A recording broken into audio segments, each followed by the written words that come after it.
Mais moi-même, je suis un fou de mécanique, voilà. Fou de mécanique, fou de style. Et je suis entrepreneur dans l'âme.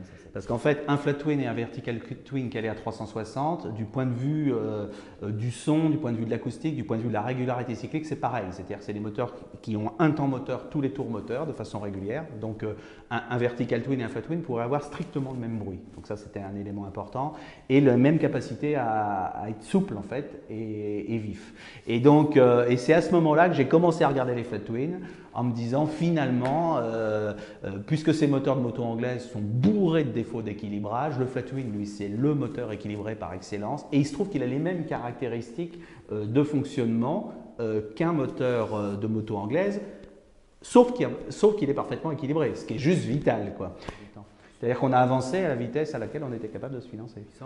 Et aller concurrencer ces acteurs prestigieux et puissants, alors qu'on a de l'autre côté beaucoup de difficultés à financer les projets moto, ça me paraissait juste pas jouable.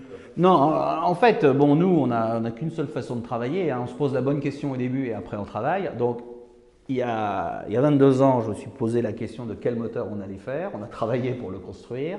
Il y a 7 ans, on s'est dit, on ne va pas faire une moto de série.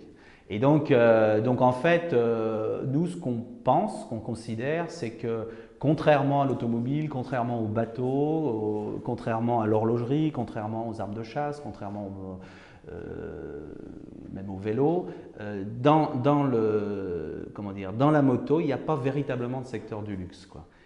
Je pense que dans le domaine des objets mécaniques pour adultes, la moto est une sorte d'anomalie, quoi. C'est-à-dire qu'il n'y a pas de luxe. Et donc, et il y a 7 ans, au début, maintenant je l'explique mieux, mais il y a 7 ans, instinctivement, je me suis dit, je pense qu'il y a une place pour une moto construite comme une vraie montre de luxe, quoi. Et donc une moto noble, construite avec soin, avec des très beaux matériaux.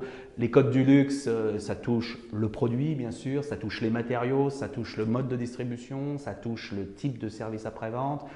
Voilà, tout ça, j'ai subodoré qu'il y avait quelque chose à faire de ce côté-là.